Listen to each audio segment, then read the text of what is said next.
Hello बच्चों, मैं दीपेंद्र सिंह आप सभी का एक बार फिर से आपके अपने यूट्यूब चैनल राधे स्टडी में स्वागत करता हूं। क्लास 12th के बच्चे पढ़ रहे थे मैथ में इन्वर्स प्रतिलोम त्रिकोणमितीय फलन। आप लोगों ने पढ़ लिया था प्रतिलोम त्रिकोणमितीय फलन या इन्वर्स ट्रिग्नोमेट्री फंक्शन। इसमें आप पढ़ेंगे उसका जो थर्ड चैप्टर है क्लास 12th की मैथ का, स्वरूप शर्मा की बुक से आव्यूह के बारे में आप लोग पढ़ेंगे। तो सबसे पहले बात करते हैं आव्यूह होता क्या है।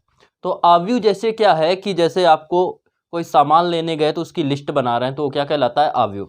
पंक्तियों में लिख लिया उसको, वो आव्यूह है। ठीक है। उसके बाद क्या होता है कि जैसे किसी ट्रेन में, जो ट्रेन की जो बस होते हैं कोच, आप लोगों ने देखा होगा S1 S2 ऐसे करके होते हैं, A B इस टाइप से। तो उनमें कोच में जो बैठक व्यवस्था निर्धारित की जाती है उस वो भी क्या कहलाता है, आव्यूह के अंतर्गत आता है। जैसे आप पीटी करते समय या सुबह प्रेयर या प्रार्थना करते समय जो व्यक्ति जो पंक्तियों और स्तंभों में खड़े किए जाते हैं वो भी क्या कहलाता है, आव्यूह कहलाता है। तो आव्यूह का क्या होता है, मतलब समझ गए कि बैठक व्यवस्था को, ठीक है, बनाने के लिए या वस्तुओं को उनको क्रम में रखने के लिए जो क्रम बनाया जाता है, जो सिस्टम बनाया गया उसको कहते हैं आव्यूह। अब बात करते हैं कि आव्यूह में बात करेंगे, आव्यूह का क्रम कैसे पहचानेंगे, ठीक है, इसकी कोटि किस कैसे पहचानेंगे, इसमें पंक्तियों की संख्या और स्तंभों की संख्या कैसे पहचानेंगे, और इससे संबंधित कुछ बेसिक क्वेश्चन भी आते हैं आपके एग्जाम में। तो सबसे पहले बात करते हैं आव्यूह। तो आव्यूह की परिभाषा बच्चों आप उम्मीद करते हैं आपको समझ में आ गई होगी कि आव्यूह है क्या। अब जैसे बात करें कि आव्यूह को जो खूब प्रदर्शित जो करते हैं वो हमेशा बड़े ब्रैकेट के अंतर्गत किया जाता है। छोटा ब्रैकेट भी लगा देते हैं लेकिन आपके सिलेबस में अधिकतर बड़ा ब्रैकेट भी लेगा। जैसे ए आव्यूह का जो मान है वो A11 A12 A13 A21 A22 A23 A31 A32 A33 ये दे रहा। ये जो बच्चे होते हैं ये पंक्तियां होती हैं। तो 1 2 और 3 इसमें क्या है, पंक्तियां।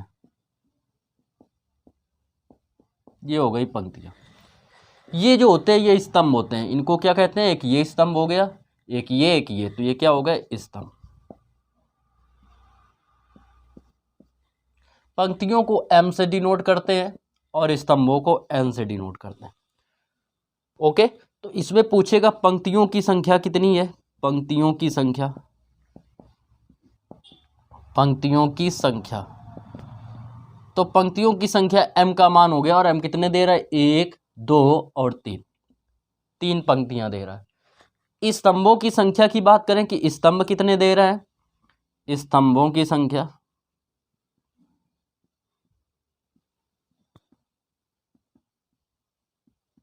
स्तंभों की संख्या होती है N कितने, 1 2 और 3 N है।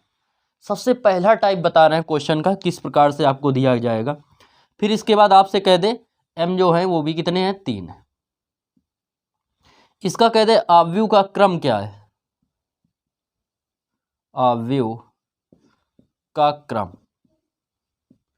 क्रम जो होता है M इंटू N होता है। M का मान 3 है, N का मान 3 है। इसमें इतना ही लिखना है, गुणा करके आंसर नहीं देना, इसका प्रोडक्ट नहीं लिखना है, ऐसे ही डिनोट कर देना। फिर आपसे कह दे कि आव्यूह के अवयव या तत्व कितने हैं, आव्यूह के अवयव या तत्व।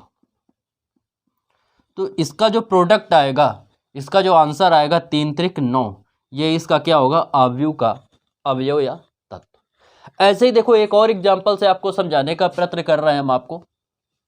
जैसे आपको दे रहा है 1 2 3 4 5 6 7 8 9 10 11 12। ओके। इसमें आपसे कह रहा है नंबर 1 पंक्तियों की संख्या, पंक्तियों की संख्या। तो पंक्तियों की संख्या जो होती है वो होती है M बच्चों। और कितनी पंक्तियां, 1 2 3 और 4, इसमें 4 पंक्तियां। इसके बाद जो बताएंगे वो किसको बताएंगे, स्तंभों की संख्या को, स्तंभों की संख्या। स्तंभों की संख्या होती है N स्तंभ कितने, 1 2 3 स्तंभ। फिर क्या होता है आव्यूह का, यदि आपसे क्रम पूछ लेगा कि क्रम क्या होता है तो बताएंगे आव्यूह का क्रम।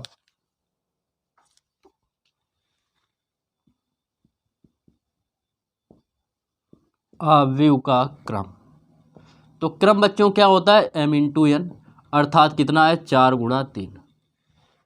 आपसे पूछेगा अवयवों की संख्या,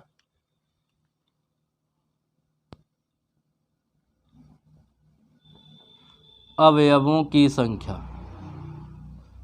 जो होती है वो क्या होती है, इनका आंसर तो 4 × 3 कितना हो गया 12, 12 इसका आंसर हो गया।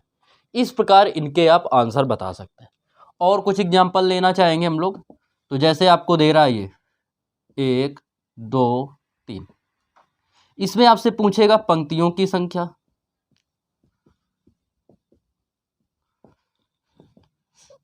तो पंक्तियों की संख्या कितनी है 1।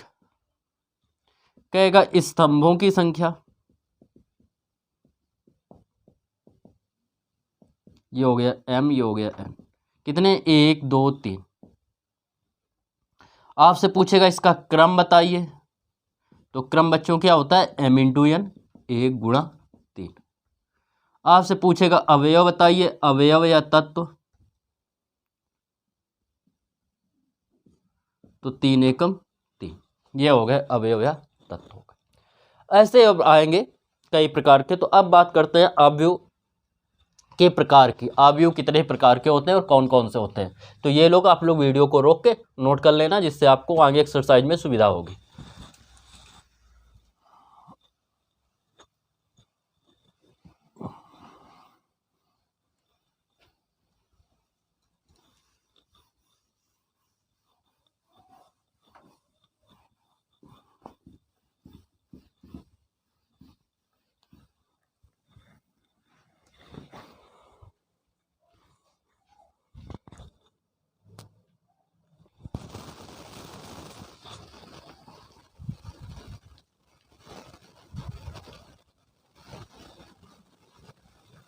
बात करते हैं हम लोग आव्यूह के प्रकार।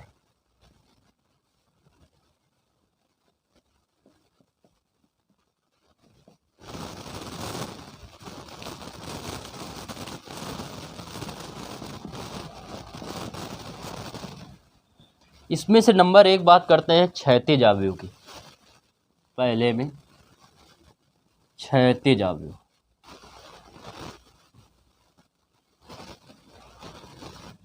क्षैतिज आव्यूह क्या होता है हॉरिजेंटल मैट्रिक्स।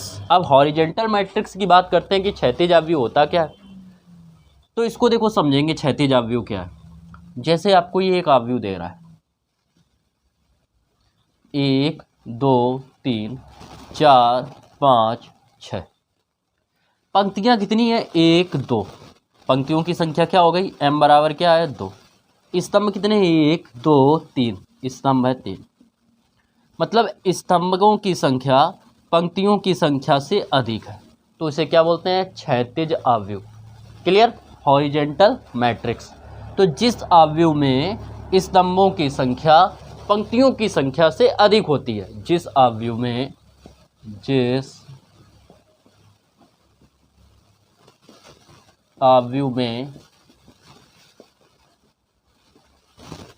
पंक्तियों की संख्या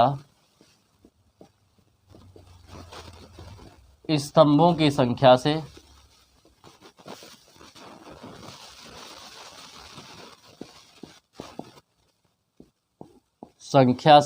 अधिक होती है,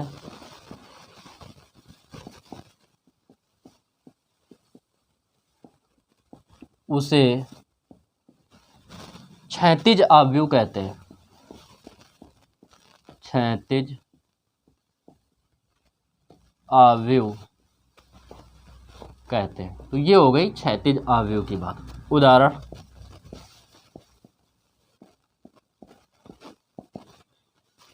क्लियर,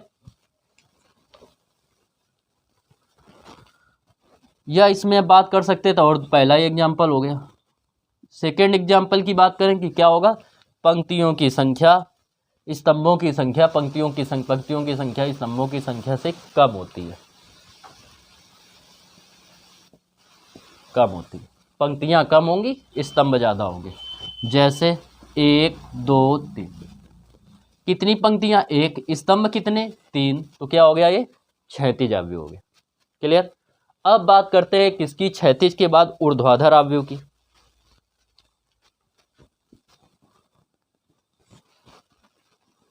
सेकंड जो लिखेंगे ऊर्ध्वाधर अवयव। ऊर्ध्वाधर अवयव।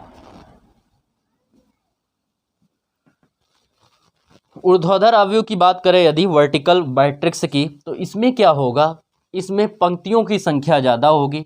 जैसे ये दे रहा है 1 2 3 4 5 6 दे रहा है।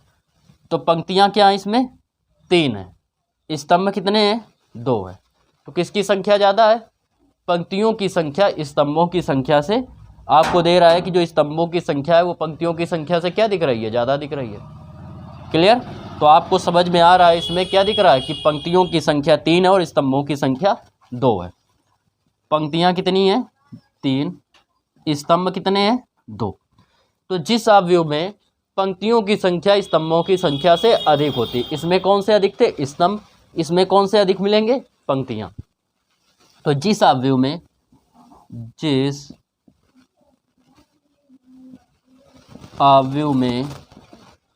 पंक्तियों की संख्या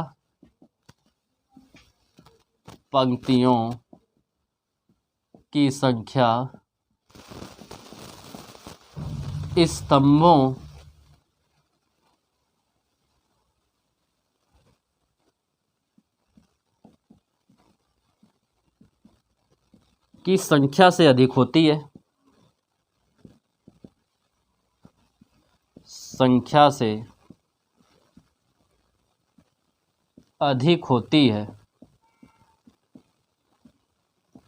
उसे क्या कहते हैं? जिस अवयव में पंक्तियों की संख्या स्तंभों की संख्या से अधिक होती है उसे क्या कहते हैं? ऊर्ध्वाधर अवयव कहते हैं।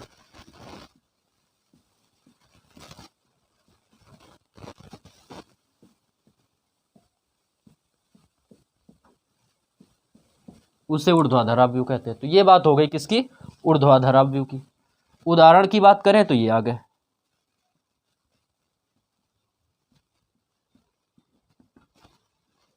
ये हो गया उदाहरण पहला।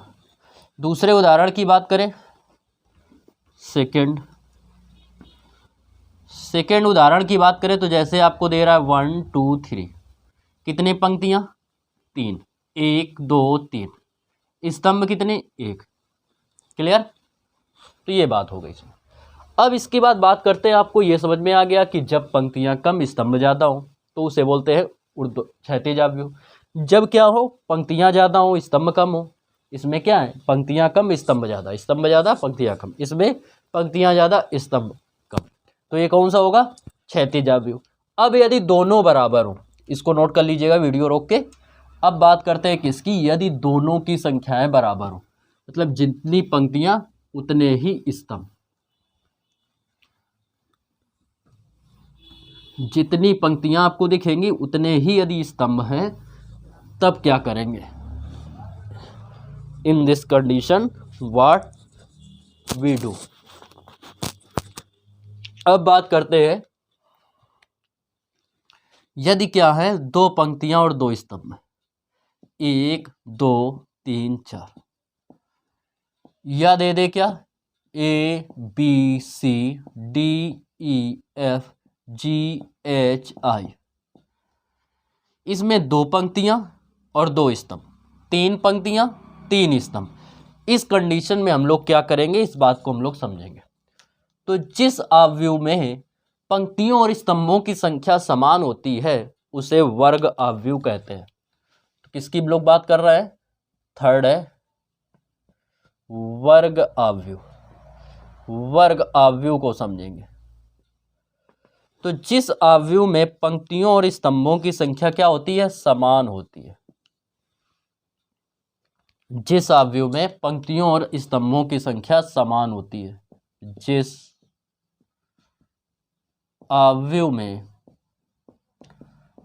पंक्तियों व स्तंभों की संख्या स्तंभों की संख्या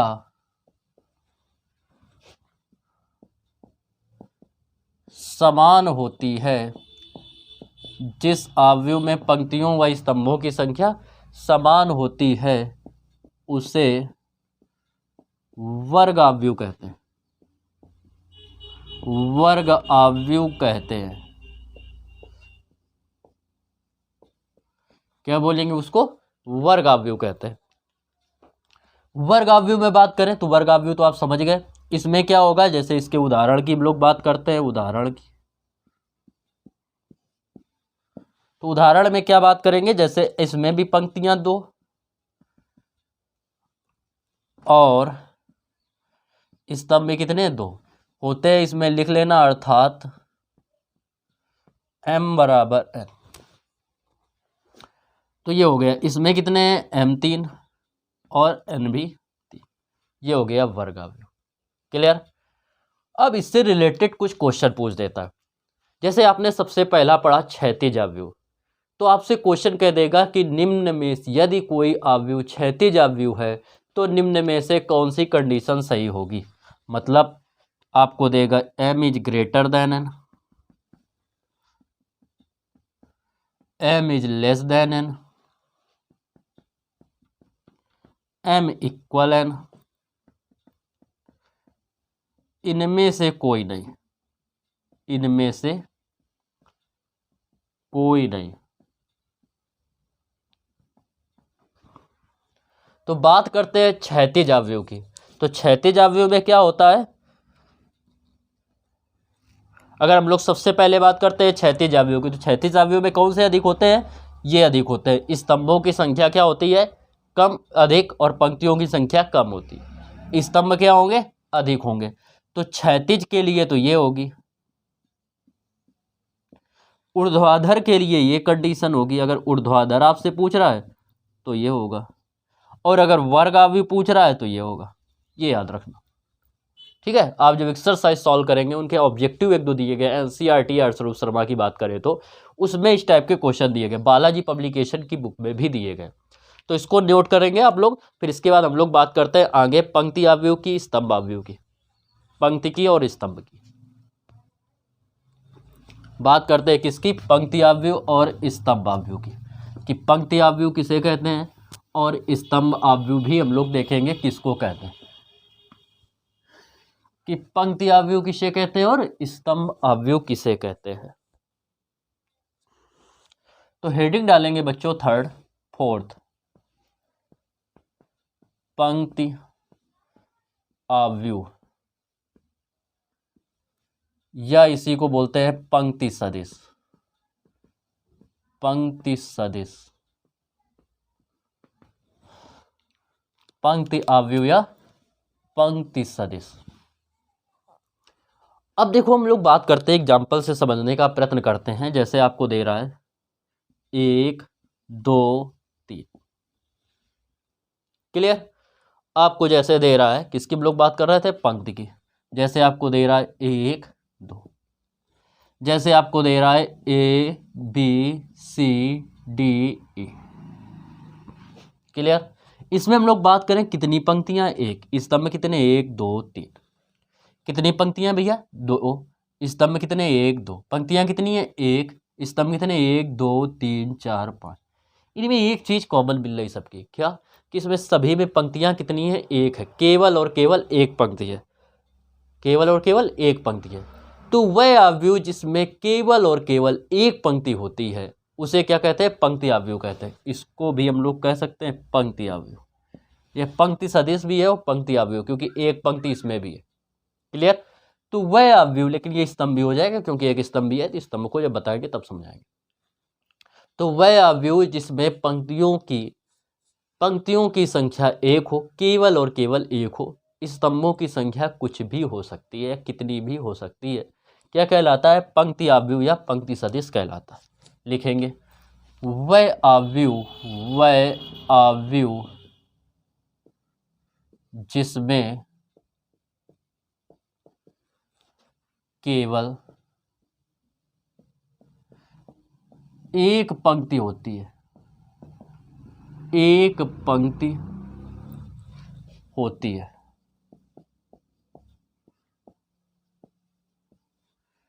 स्तंभ कितने भी हो सकते हैं,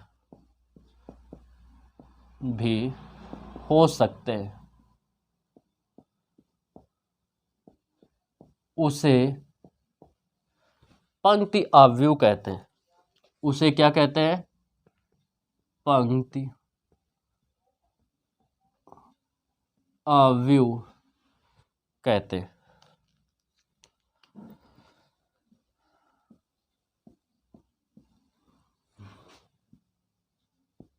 इसे क्या कहेंगे? पंक्ति आव्यूह कहते हैं। ये क्या है? पंक्ति आव्यूह, जिसमें पंक्तियों व स्तंभों की संख्या क्या होती है? समान होती है, उसे पंक्ति आव्यूह कहते हैं या पंक्ति सदिश कहते हैं। क्लियर? ये हो गए इसके उदाहरण।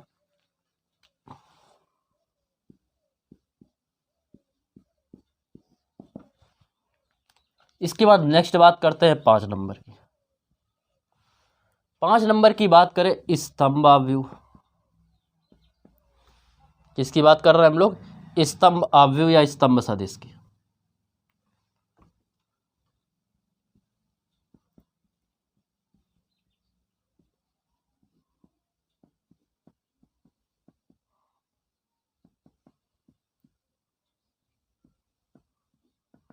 स्तंभ आव्यूह या स्तंभ सदिश की बात करते हैं। तो स्तंभ आव्यूह या स्तंभ सदिश को समझेंगे। जैसे ये दे रहा है 1, जैसे दे रहा है 1 2, जैसे दे रहा है 1 2 3, जैसे दे रहा है ABCD। क्लियर? कुछ चीजें से कॉमन मिल रही।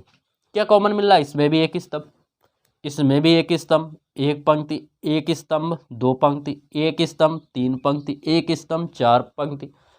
स्तंभ सभी में एक है। तो वे आव्यूह जिसमें स्तंभों की संख्या केवल एक होती है, स्तंभ आव्यूह कहते हैं। क्लियर? वे आव्यूह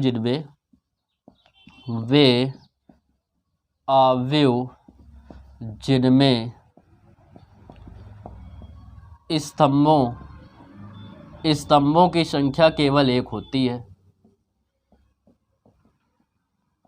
संख्या केवल एक होती है, उसे स्तंभ आव्यूह या स्तंभ सदिश कहते हैं। स्तंभ सदिश कहते हैं, उसे स्तंभ आव्यूह या स्तंभ सदिश कहते हैं। ये हो गई बात। उदाहरण की बात करें तो ये हो गए।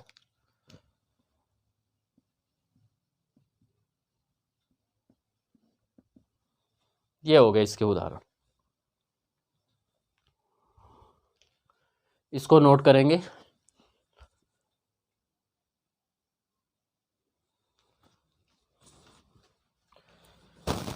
इसको रब करने के बाद देखते हैं क्या अगला।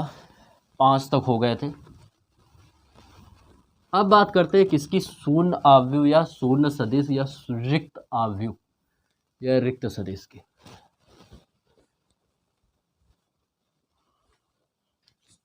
नेक्स्ट बात करते हैं 6।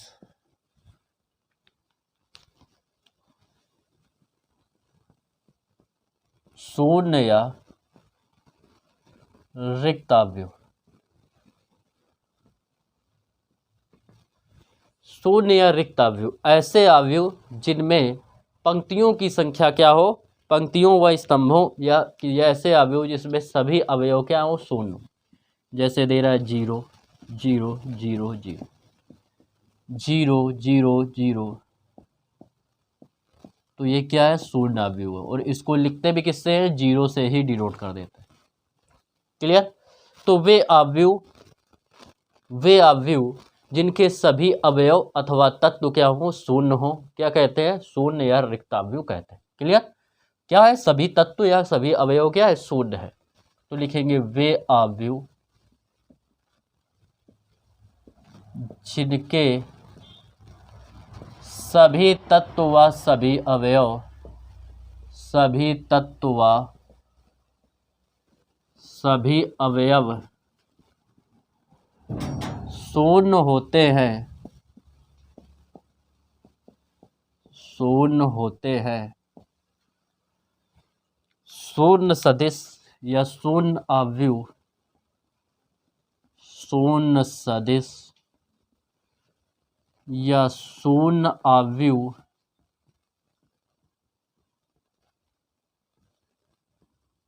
या रिक्त अवयव कहते हैं।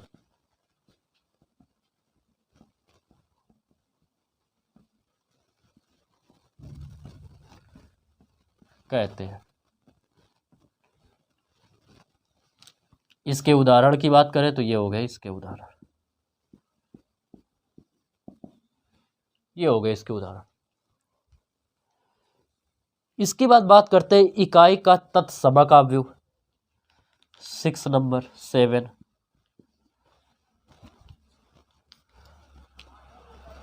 इकाई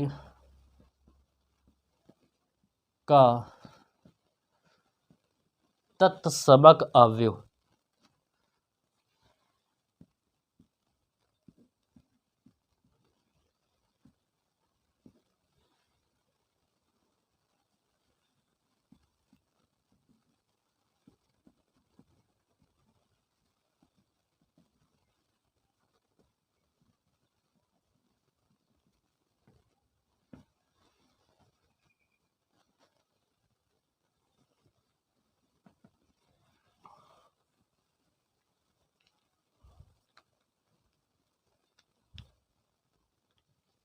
देखो इसको समझो, इसको समझते हैं हम लोग।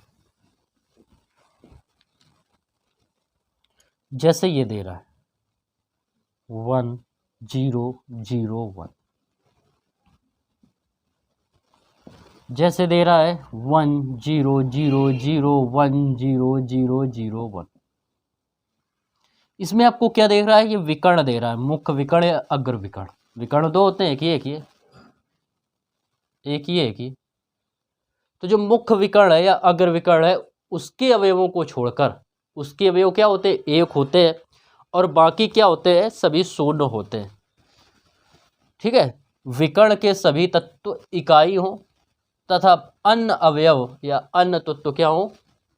शून्य हो, उसे क्या कहते हैं?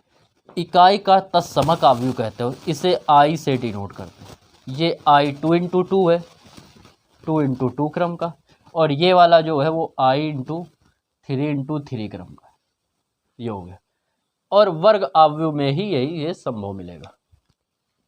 ये भी क्या है? ये भी वर्ग अवयव, क्योंकि 2 पंक्तियां 2 स्तंभ, ये भी वर्ग अवयव। अब समझेंगे क्या है कि वे अवयव जिसमें अग्र या मुख्य विकर्ण के सभी अवयव इकाई होते हैं, ठीक है, अन्य सभी अवयव शून्य होते हैं, क्या कहलाते हैं? इकाई का तत्समक अवयव कहलाते हैं। तो वे सभी अवयव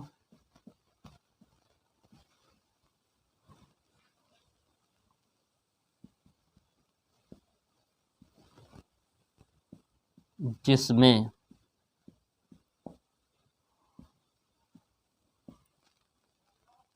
वे सभी अवयव जिसमें अग्र अथवा मुख्य विकर्ण अथवा मुख्य विकर्ण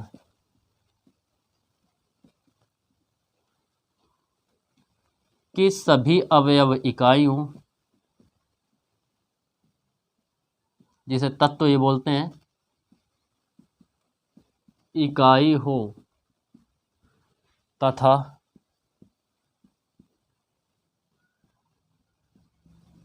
अन्य सभी अवयव शून्य हो,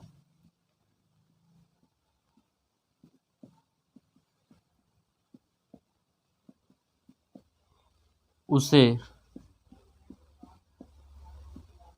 इकाई का तत्समक अवयव आई कहते हैं।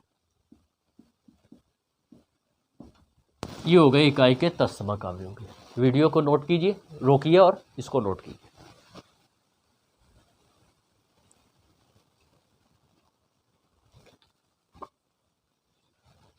तो ठीक है बच्चों, आज के लिए इतना ही। उम्मीद करते हैं वीडियो आपको पसंद आया होगा। ठीक है, छोटे छोटे वीडियो डालेंगे, आपको डिटेल में समझाने का प्रयत्न करेंगे जिससे आपको कोई डाउट ना रह जाए। कोशिश करेंगे कि रेगुलर वीडियो आप सभी के लिए डाल सकें। ठीक है, तो नेक्स्ट वीडियो में फिर मिलते हैं। तब तक के लिए आप सभी अपना ख्याल रखें, रेगुलर पढ़ाई करते रहें। ठीक है, राधे राधे।